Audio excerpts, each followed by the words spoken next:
It is showing me the presenter's view, not the, You can still see the PowerPoint? yeah. Yeah, perfect, thanks. Which is fine. Just so I can still see all the controls until, make sure everyone can hop on. All right, we'll go ahead and kick off here in just a second.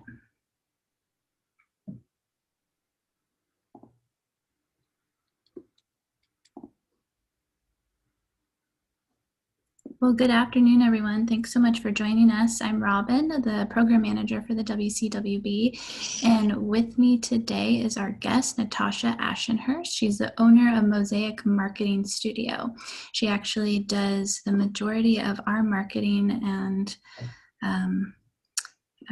web development for the WCWB and Thurston EDC. Natasha was actually one of our speakers for Inspire, our annual women's business conference back in August. And just before we get started, we always do a little bit of housekeeping items and an overview of the resources that the WCWB has to offer. So bear with me if you sat through this lowdown before. If you haven't already, please go ahead and mute yourself for now. If you are having an issue with the audio, you can always call in, and if you have questions, you can use the chat function, and at the end, we'll have time for question and answers where you can then unmute yourself. This webinar is being recorded and will be uploaded to our Let's Talk Business library, where you can find other presentations on various topics of interest. And I will go ahead and go over a couple of our resources that we offer here at the WCWB. One of them is something called BEST, which is a business plan writing program that we offer to entrepreneurs and small business startups. If you're interested in starting your own business, this program might be for you. It's an 8-week course with 1 webinar per week, and you receive access to a business plan web application that you'll use to create a comprehensive business plan. By the time you finish the course, you'll have a business plan that's ready to take to the banks to seek funding for your new business venture. The next BEST program begins on January 19th, 2021. If you are interested, you can reach out to me if you have questions. The WCWB also offers no-cost coaching, and we're scheduling coaching sessions over Zoom or on the phone right now. Eventually, we'll be back in the office offering in-person coaching, though. Coaching topics can include startup assistance, business plan writing, marketing, and operations. And we currently have 2 coaches. You can schedule one-hour session with each of them per week at no cost. The WCWB is located in the Thurston EDC and CB&I, which is inside the SPSCC Lacey campus. In the Thurston EDC, we have a number of partner organizations that assist entrepreneurs and business owners at various stages and aspects of business. The Small Business Development Center provides free business counseling to organizations, and they typically work with organizations that have already started or in earlier stages of business development.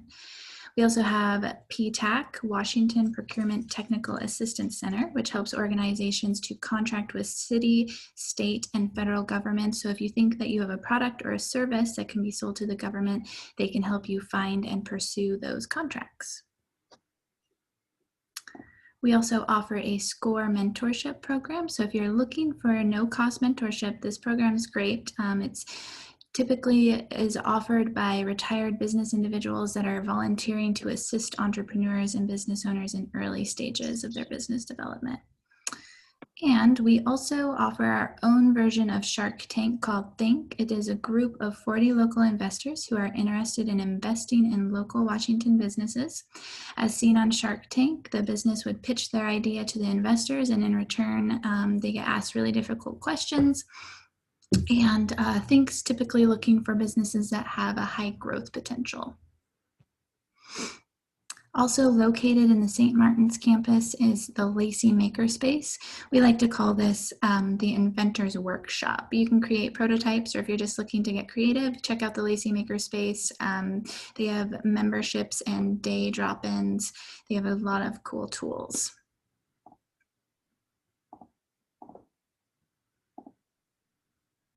Whoops. If you're interested in pursuing more of our services, you can check out our calendar to see upcoming programs. And for more information on what the WCWB has to offer, you can shoot us an email, visit the website, or give us a call, and also check us out on social media. So I'm going to go ahead and stop sharing my screen and hand it off over to Natasha. Okay, so I have controls. I'm going to go ahead and share my screen. All right. So you should be able to see me again. What is branding? Why branding? How to brand? Build your brand. Robin, can you see that? Yes, we can. Awesome. Okay. Well, thank you, Robin, and the WCWB for asking me to speak today. Welcome, everyone. So I think before we get started into the nuts and bolts of branding, I love to hear people's journey to their career, how they got where they were going, and why they are a subject matter expert in that particular area. So I'm just going to give you a little bit of background on myself, and pretty fast. So I started Mosaic Marketing Studio, my company, in 2012. My path there is a long one, career. I was an English and political science major at Western Washington University. I won't tell you when. I moved to Boulder, Colorado after I graduated. I followed my then boyfriend, now husband there. That's where he was born and raised. And I worked at a vitamin company in customer service after college. I didn't know what I wanted to do. I thought maybe I'd go into teaching. So that was just sort of that stopgap measure to try and figure out what's next for me. Eventually, I worked my way up into the marketing department. So customer service to administrative assistant to project coordinator, that whole path that you can take at those larger companies. And so what I learned there was just really marketing from the ground up. And it was product marketing and business to consumer. It was also direct marketing, so it was really reliant on data and analytics. So I worked there for quite a while, loved it, and it was something I never thought I would do because I was an English major and business it just wasn't something I ever thought I would be interested in. So when my first child was born, we decided to move back to Washington State, and I was willing to give up this really, really good job to be a stay-at-home mom. So it was a tough decision, but I just felt it was the right thing to do. I had worked in that professional field for quite some time. And so I really was excited to stay home. And we lived on a teacher salary for about 10 years, which was challenging. But during that time, I did a number of different things. I would work, smaller part-time jobs on just Saturdays, but I would also do freelance work. And so part of that was doing a little bit of social media management, doing a little bit of writing. And one of those things was writing for Thurston Talk. So I did that really early on, just doing a little bit of business storytelling with my background in marketing. And starting to tell the story of business. So eventually the Thurston County Chamber approached me to work as a contractor, and I accepted. But what that meant was I had to become a legitimate business owner. So if you contract with an organization like the Chamber, you actually have to have a business license and you have to have your UBI number and really all of those things that legitimize me as a business owner. So that was a really big turning point. To go from being a freelancer to becoming a business owner. And so that's when my company was born, and it started just very slow with just me and a handful of clients. And for the next 5 years, it was only me and I would hire contractors as I needed to. But then in 2016, I decided to go back to school. I went to St. Martin's and I got my MBA. And I did that over a little bit over 2 years. They have an outstanding program. I would essentially go 2 nights a week from 5 to 10 p.m. And then over that period of time, I got my MBA. And I loved it. It was just wonderful. And so I knew that when I graduated with my master's, that I would either go and work for another organization now that my kids were big and I didn't have to be home with them so often. Or I would really scale my business. And so it was so exciting and it was so energizing to be in that learning environment where you're talking about business, you're talking about growing a business, you're looking at profit and loss statements, you're talking about marketing and strategy, that I decided that I had to just continue with scaling Mosaic. So today, we've really grown quite a bit since that time. I do have employees on payroll, which was a huge leap of faith for me to actually be responsible for other people's paychecks. And our client base has really expanded quite a bit. So the Thurston County Chamber is still a client, the Thurston Economic Development Council, United Way of Thurston, United Way of Pierce, North Thurston Education Foundation, Experience Olympia and Beyond, the Olympia Downtown Alliance. And so we tend to work with mission-driven organizations who need communications. So we come in as a contracted agency, but what we really are is their marketing department. So instead of hiring somebody who is a director of marketing, you're hiring our team. And so we do project management, we have graphic design, we have social media experts, we have copywriters, we freelance out for a lot of photography, and then I have a white label web developer as well. And so 90% of our revenue is retainer based, which is really nice because it's helpful for managing your profit and loss and all of your revenue. And so my experience in marketing, communication, and branding is mostly firsthand, but a lot of it was going through that MBA program. So let's dive into branding. And who cares? But branding is how your business gets recognition and how your business is known to customers. So we're going to go through 3 different stages. What is it? Why is it? And then we'll go into the how. And the what and why, I know that you guys are all from different backgrounds. Some of you have your own business. Some of you work for a business. Some of you want to own your own business. So I know that I'm speaking to you guys from so many different levels. But I think it's helpful just to think about it theoretically. So let me go in. Okay, so exactly what is a brand? I love this quote. A brand is a name, term, design, symbol, or any other feature that identifies one seller's goods or services as distinct from those of other sellers. So that's from the American Marketing Association.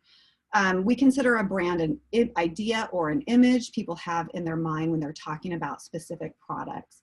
And I love the example of water because the product sold as water, but in order to convince someone to purchase a particular water, the companies have to develop different brands of water, right? Each one of these brands provides a different meaning to the product. So when we think about Evian versus Perrier versus Dasani, those each have a very distinct brand promise and approach. All right. What is branding? It's endowing products and services with the power of a brand. And it gives meaning to an organization or product by creating and shaping a brand in a consumer's mind. It's a strategy to help people quickly identify and experience their brand and give them a reason to choose their products over the competition's products. And there's elements of a brand. There's the purpose, values, and promise. There's brand positioning. There's brand identity. And really the brand identity is essentially your company's reputation. It's not about what you tell people about yourself. It's what people tell each other about you. And I think that's a really important distinction there.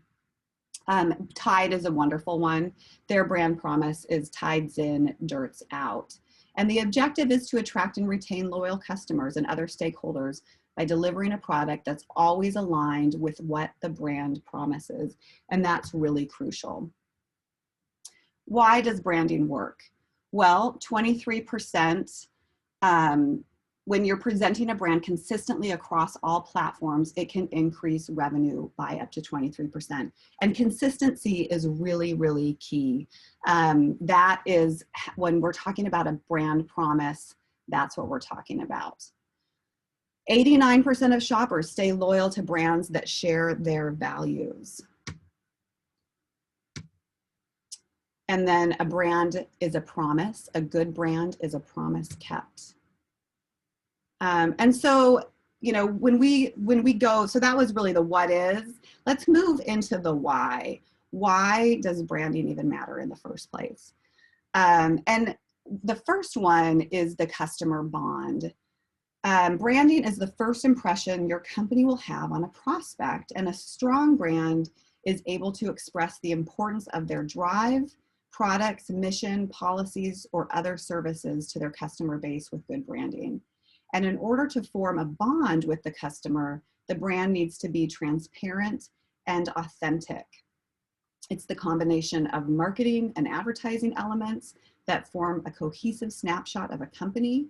And without a good branding strategy, companies are not able to express their nature to the customer base. As branding gives value and benefit and insights into a company, it helps them form a bond. And when customers care, they're more likely to care about a brand when they understand what the direction of the company is and the buy-in, right? So I love the Patagonia example. Since its inception, its mission has informed everything that the company does, from its culture to product design and manufacturing to its marketing messaging.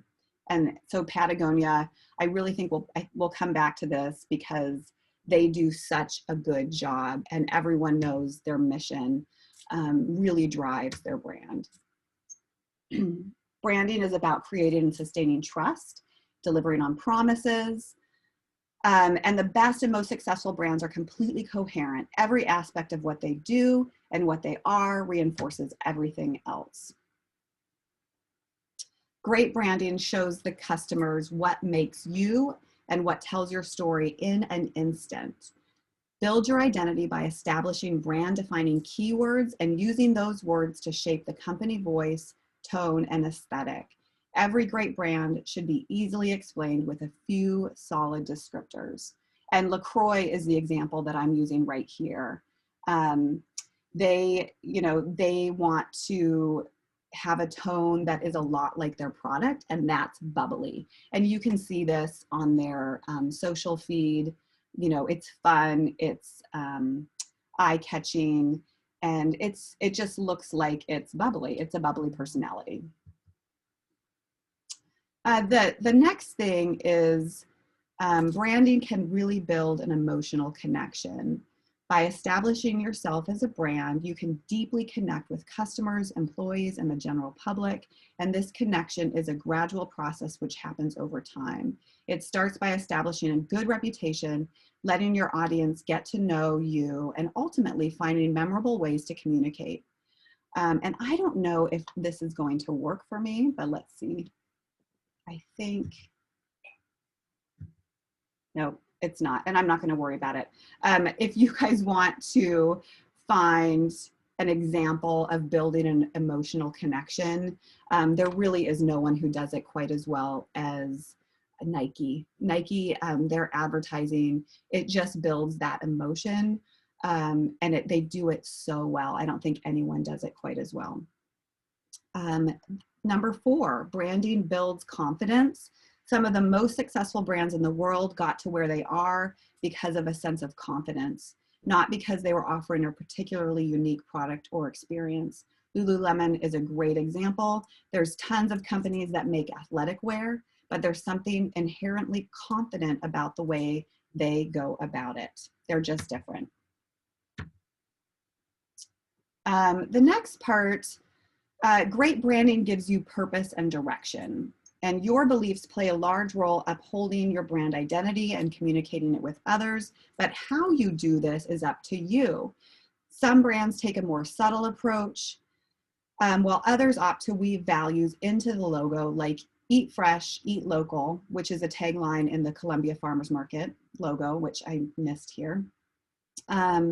Some brands lead to new directions, right? So even the greatest brands can be better. Rebranding happens in many ways, and a common approach is a logo refresh. In 2013, Wendy's did just that, and the colors and imagery here still reflect the classic fast food chain that you know and love, but their new logo feels more modern and it feels a little bit friendlier. And then great branding delivers results.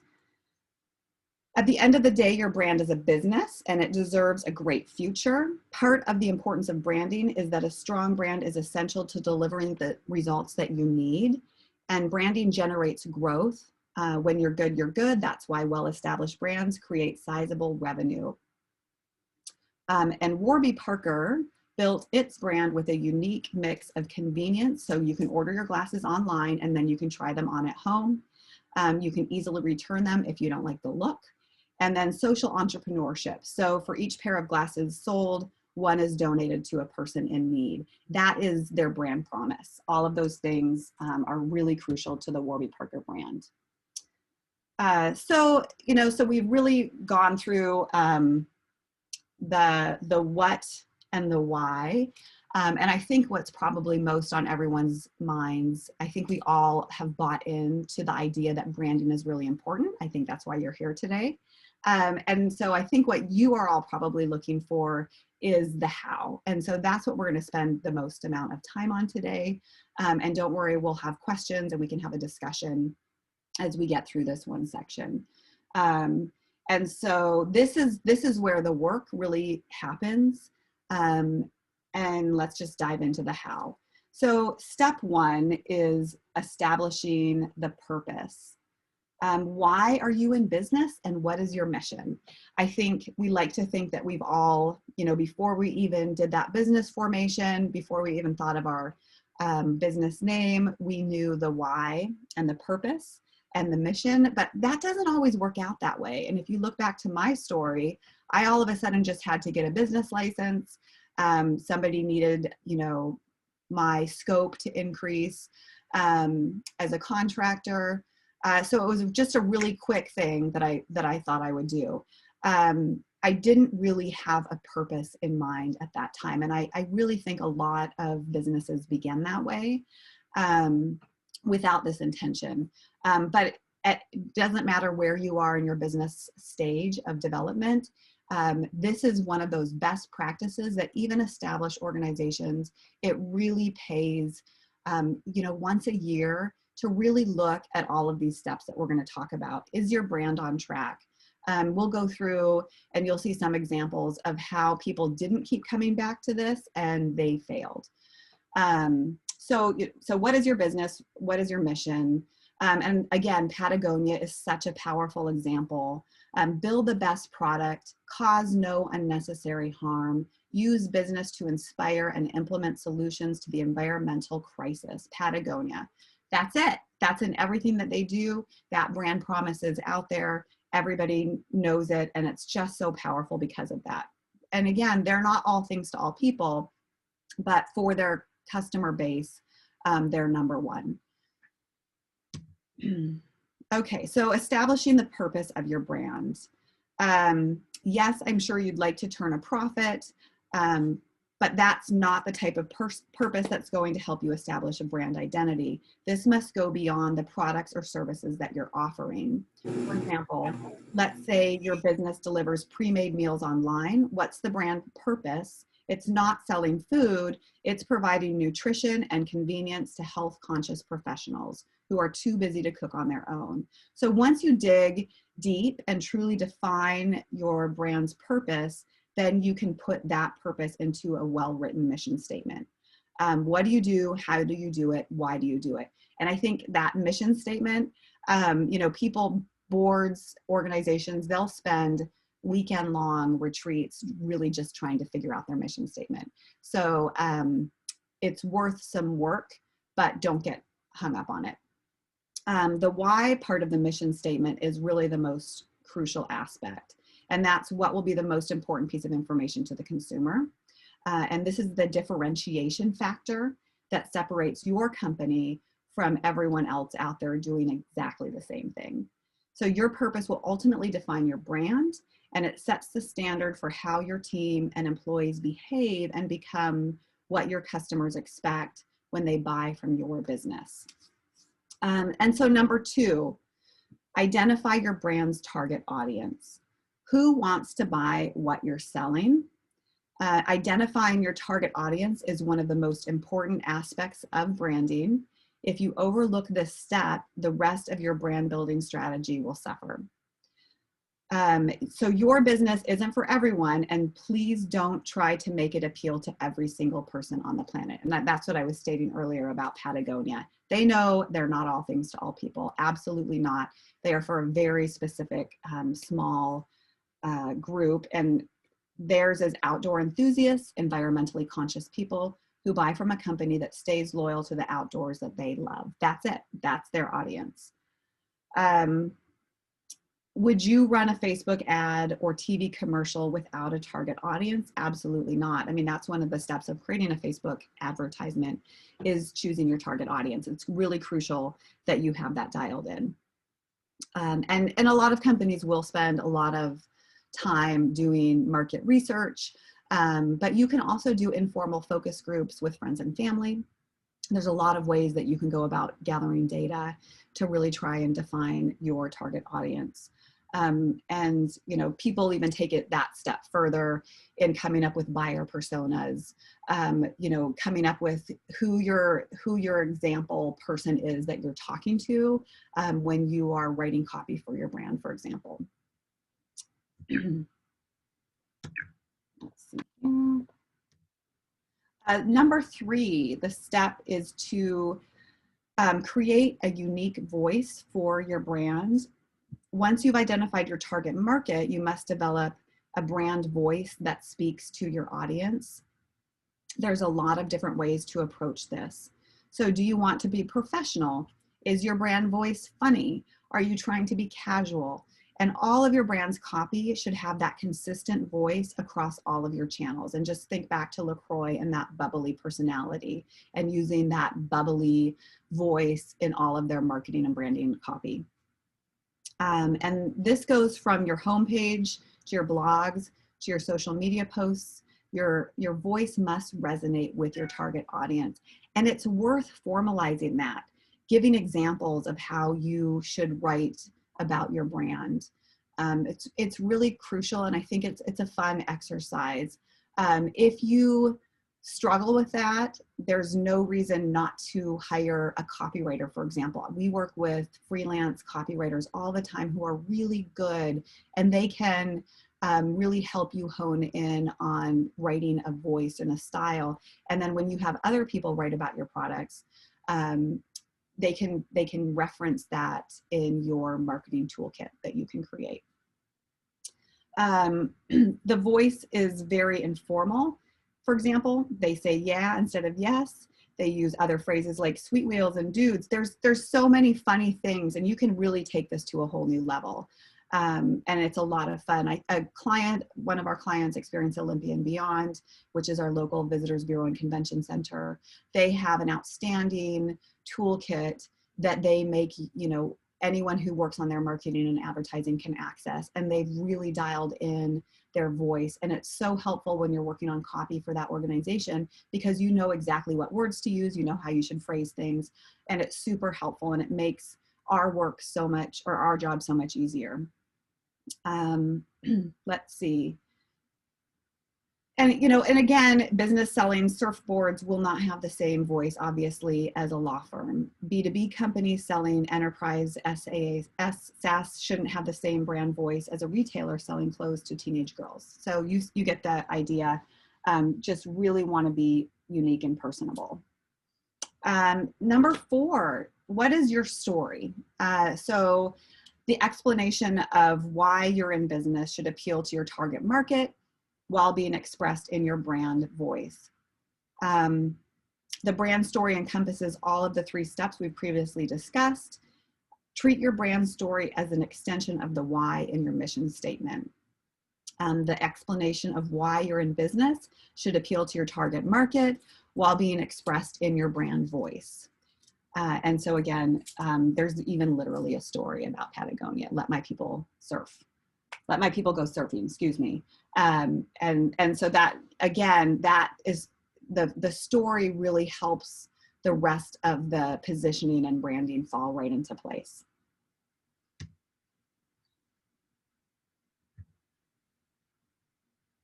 And every great design begins with an even better story. I love that quote.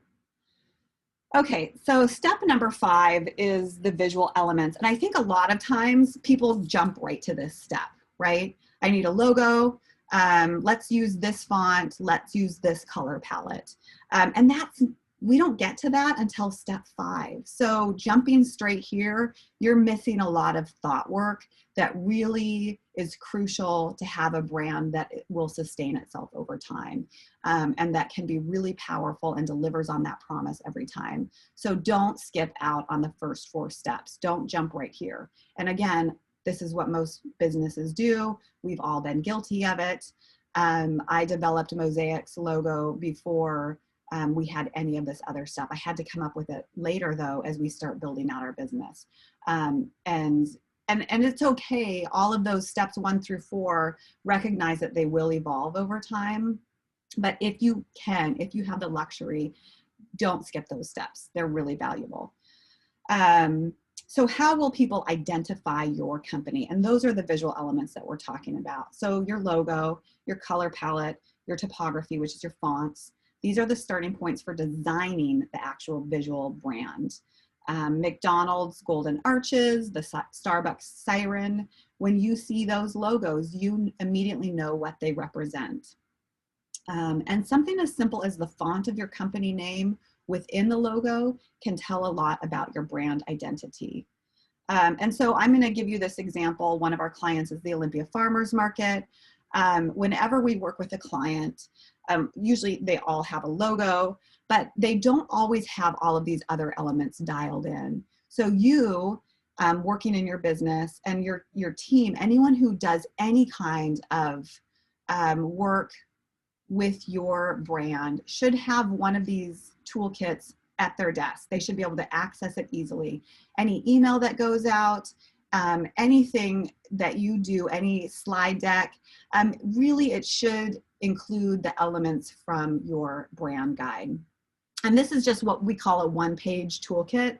Most brands have their position, their promise, their voice, their key messaging. And so usually all of the elements of branding will be in a document anywhere from 5 to 15 pages when you're starting to work with these larger brands. And it shows us that they've really done a lot of work to really dial in every aspect of the brand. And again, this is something that can evolve over time. But this one-page toolkit, if you've had a graphic designer work with you to develop a logo, ask them for this. So you should have your color palette in CMYK colors, your RGB. You should have the hex codes and the Pantones if needed.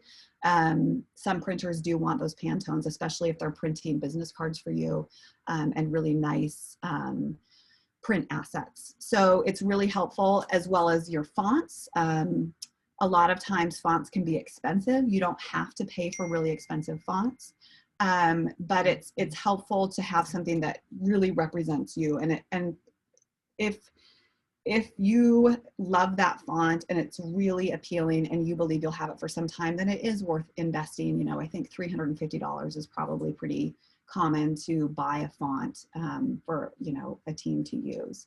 But there's a lot of great fonts out there that are free as well. And then, your brand toolkit should also show you the different logo variations, and the larger brand guides will even show you what not to do. So if we're working with some of the larger organizations, a lot of banks, for example, if they're a sponsor of an event for one of our clients, they will give us guidelines for how to use that logo. And a lot of times it will be, how much white space you have to include around their logo for it to be compliant with their brand toolkit. And that's okay. We're willing to do that. But it really goes into that much detail so that, again, their brand is not muddied. So step 7, did I skip number 6? Okay, number 6, establish your brand differentiation. what makes your brand unique within your industry. You need to take the time to research what you see your competitors are doing. By monitoring your competition, you'll be able to discover what branding strategies work and which ones to avoid. Try not to follow the same exact branding strategy as other businesses in a saturated market. If those businesses have branded themselves well, it will be challenging for new businesses to come in and have success. Customers will already be loyal to the existing brand. And then step 7 is to build out your brand. And again, a lot of people jump to this step, sometimes even before they have the visual identity dialed in, because they need to get to work, right? You need to get out there and start seeing revenues flow in. So building out your brand includes the website, social media profiles as well. And that's really what your public will see. So designing your website, you should have, your web developer should have that brand toolkit as they're doing so. When you create your social media profiles, again, you should be using logos that are crisp and clear, and have a graphic artist help you to really put your best foot forward when they're presenting those logos on your Instagram feed, your Facebook, your LinkedIn profile, your Twitter account, and YouTube. It's worth investing just a little bit of money with a graphic artist to help you really put your best foot forward with your public facing brand identity. Again, while it might be tempting to do this as the first step, it's really important to follow the process that we've described so far. You can't write website copy until your brand voice has been established. You can, but it's helpful to really establish your brand voice first. You won't be able to pick an effective color scheme until you've designed your logo and all of your visual elements. You can't write an About Us page or a mission statement without identifying and establishing your brand's purpose or your story. You know, don't put the cart before the horse.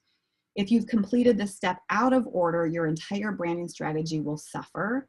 But if you complete the steps in the sequence we've described, everything really will come to fruition when you start building out your brand. So it's really crucial to take the time and go through these steps. The next one, which again, a lot of people miss out on, are the brand promise and then promoting your brand. And I think I've already given that one. Okay, hold on here. I skipped ahead. And then promoting your brand. Once your brand has been built out, it's time to start promoting it. The individual marketing campaigns will vary from business to business, and it can all depend on what type of brand you're creating. So a local dry cleaner won't have all the promotional strategies as a national e-commerce brand, but regardless of how you're running promotion, social media ads,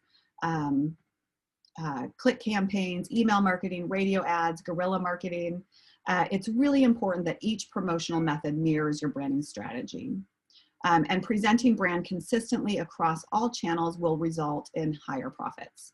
And I believe the average revenue increase attributed to always consistently presenting a brand is 23%.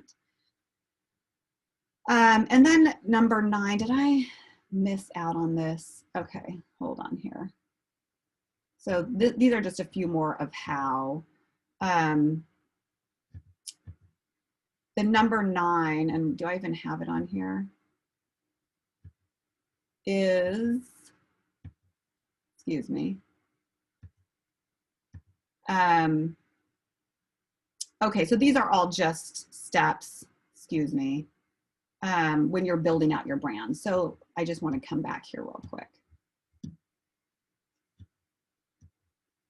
What these are, when we're just talking about developing content, these are examples of how you consistently can present your brand across different platforms. And then those are examples of your social media voice as well. So character, persona, tone, language, and purpose. This is just how you can really build out your social media voice, which is a great exercise to go through, highly recommended. And then also when you're creating content to share it with the media, post it to the website and news, send out a newsletter. These are all just different strategies to push your content out there. Content marketing. A great example of the branding that we've really worked with the Olympia Farmers Market on has been investing in high quality imagery.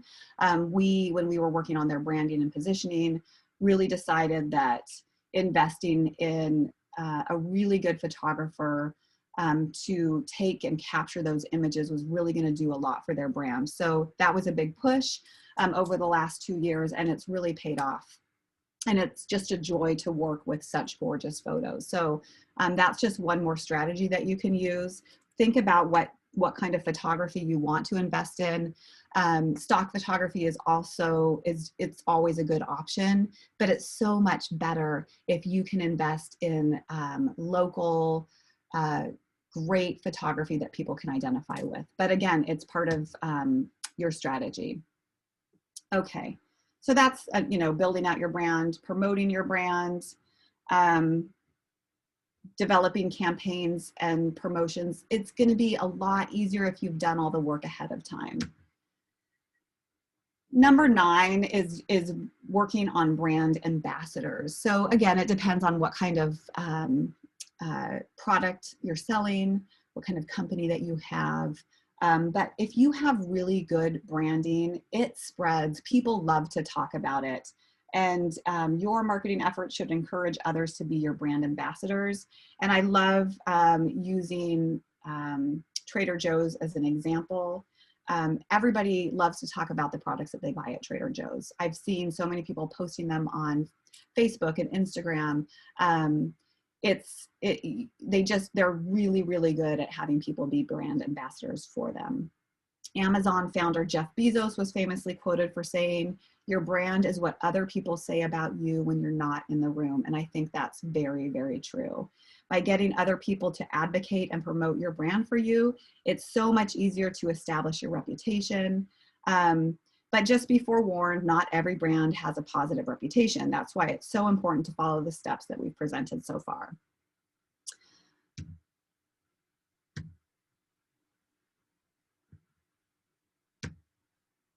There's that quote.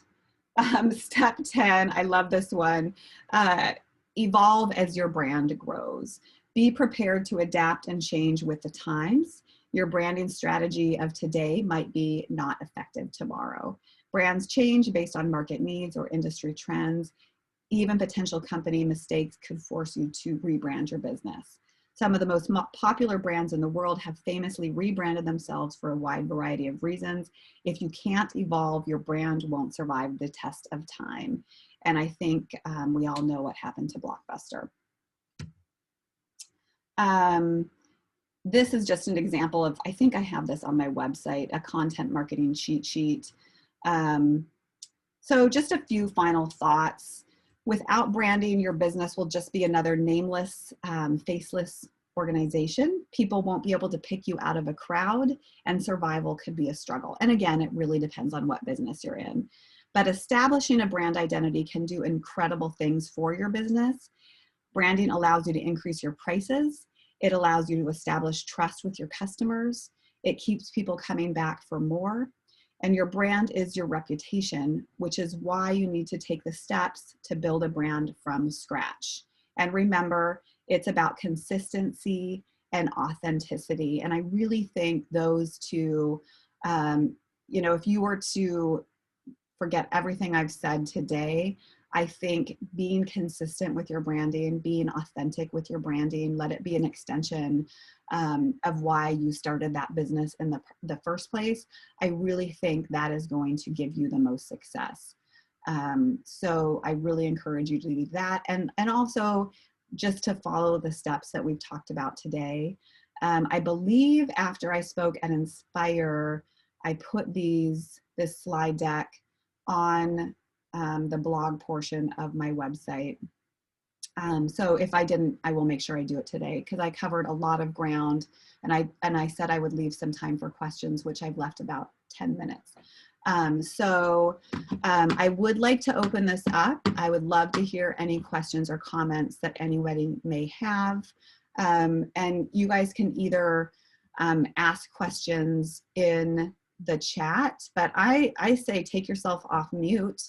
And I would love to hear what anyone has to say, or if you want to ask any kind of clarifying question, have at it. And hopefully we can learn a little bit from each other as we talk through here. I know,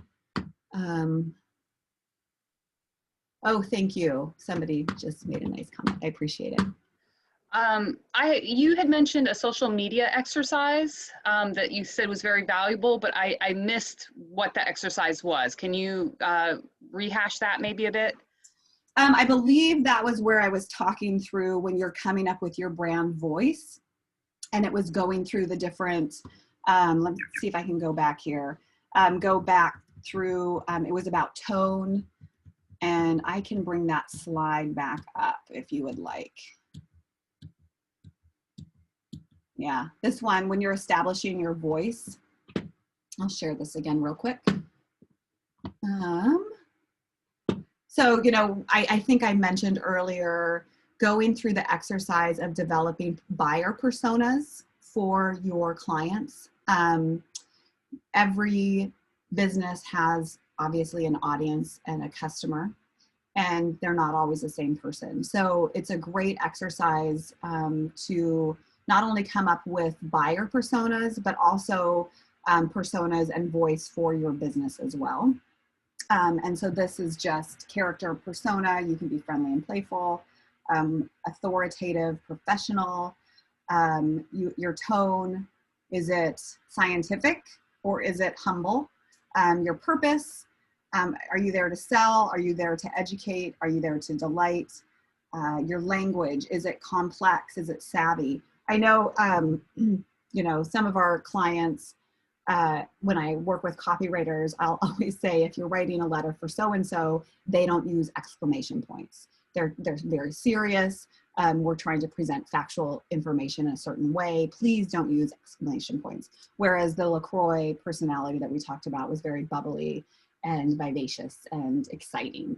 They would use exclamation points. And so that's a great exercise, especially if you have other people working on your social media. Be really clear up front. What is the voice that you want them to convey? What are some do's and don'ts? Give examples of how you really like your brand discussed ahead of time. What, when you're talking about tone, how often should you be educational versus how often should you be selling? All of those things are really valuable. The other thing with social media that I covered was spending the time to make sure that your graphic presentation is accurate. Facebook, for example, your cover photo and your where your logo is, it's really hard to get that looking super crisp and clear in that little circle. So if you don't have the ability to do it, have a graphic artist do it. It really doesn't cost very much money at all, and have them knock out all of your assets at one time. So have them do your cover photo, have them do your profile picture, have them do Instagram, have them do all of your social platforms at one time so that you can get your brand imagery looking crisp and clear and professional and really put together. In fact, you know, we don't take on a lot of business doing graphic design for smaller businesses. We tend to stick with doing contract work for organizations, but occasionally we will take on a brand identity project. And what we will do when we develop your logo and your brand toolkit, we will also give you all of those other assets for all of your social media platforms as well. And it's really valuable to just, I mean, it really doesn't cost a lot of money to spend the time to do that with an artist. So highly recommended. And hire a copywriter too, to help you with your voice. Great. I'm actually a graphic designer. I'm actually a graphic designer, and I'm on here just because I'm always curious of what people in the industry have to say. And just from a designer perspective, you know, what Natasha has shared is spot on. And, you know, I think that how you presented this was very clear and crisp. And, you know, you're right. It does take, you know, a partnership with designers and marketing agencies to be able to make a complete package work. And a lot of people skip that step and they just go straight to a graphic designer as opposed to dealing with the marketing side of things too. But, you know, as a business, I encourage people to do both. I think it's really important to not only just get your logo designed and your website designed, but to really utilize it to its maximum capacity, because those are just tools. and what you do with those tools is what really helps you advance. Absolutely. And you know, just on that note too, the Washington Center for Women in Business, they have a list of different graphic artists and different, you know, people who specialize in social media, people who specialize in copywriting. I can give you a ton of different names. And it's so helpful just to spend that investment. It's really not outrageously expensive to hire a graphic artist, even if they're, you know, if they're $75, $150 an hour. You don't need a lot of their time. It's not going to be a significant amount of money. So it's totally worth it. Who else has a question? Oh, how do you know where to apply your marketing budget? So, you know, once you've established your brand identity and your graphic identity, it really depends on doing a little market research and trying to figure out where your customers are.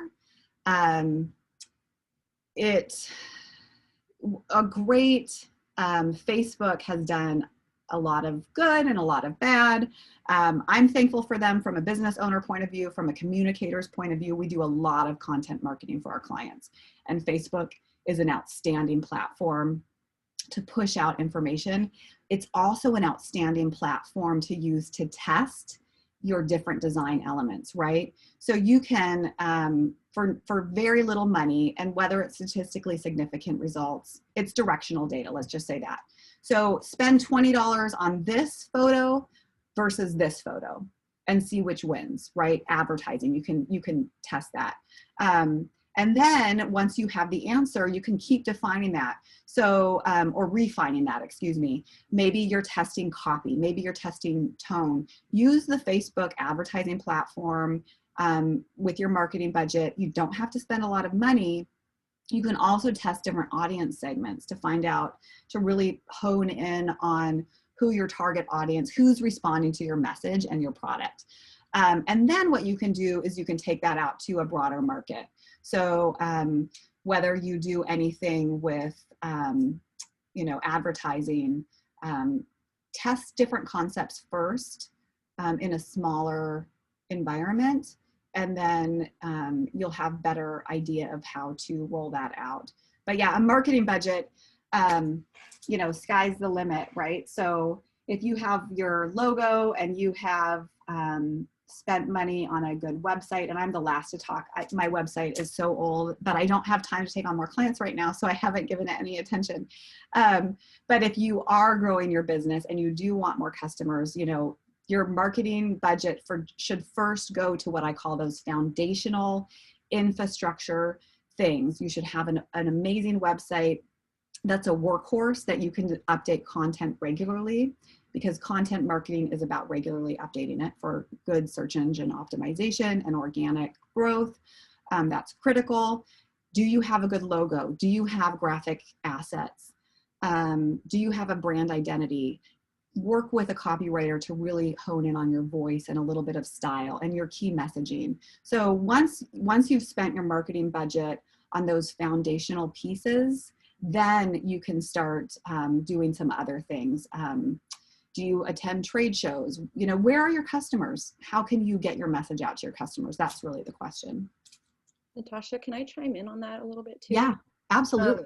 So, you know, coming from a designer's perspective too, I would encourage any business owner that if you're pursuing this direction with your marketing and branding, you know, it's really important for you to also do your homework on who you're choosing for your design work, because there's so many different styles of artwork and branding out there that you want to make sure that it's a good fit. And, you know, so I encourage people to interview before you just say, oh yeah, I'm just going to hire a designer and hope it works out.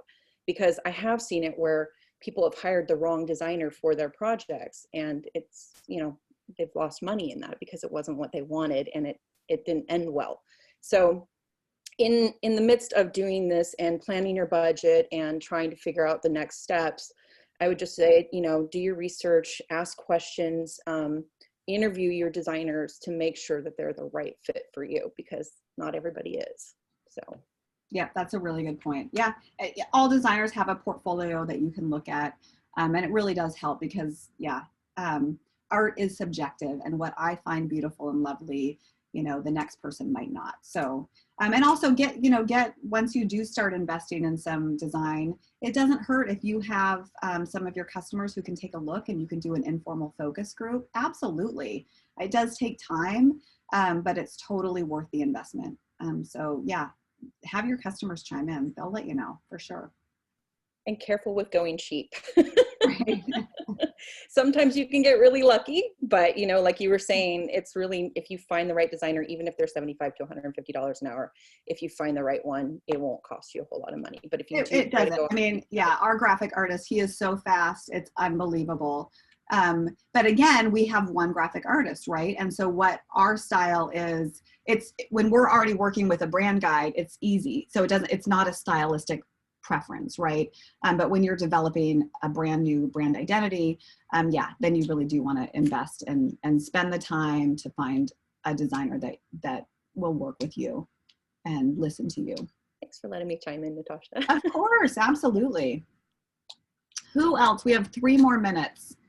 Does anyone else have a question? You can just feel free to unmute yourself, or you can type it into the chat.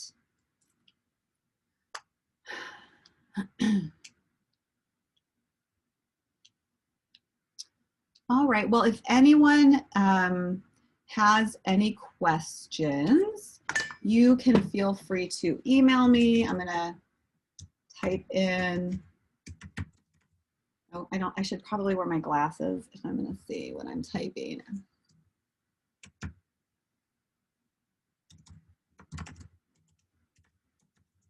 Go ahead and copy paste my email so you have it. Feel free to reach out to me.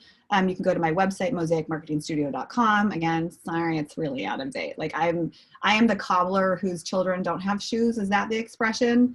But it's just the reality that we live in. We're busy, man. But I really thank you all for taking the time to listen to this. Branding is just so important. I can't stress it enough. And I will make sure that this slide deck goes up on my blog. If it's not there already, I think it is. Thanks so much, Natasha. Okay, thank you. Absolutely. And just so everyone knows, keep an eye out on the calendar. We have our Let's Talk Business on the 1st and 3rd Thursday of every month. And I will be sure to send this recording to everyone that attended today as well. Awesome. Thanks, All Robin. right. Happy holidays, guys. Bye. Bye.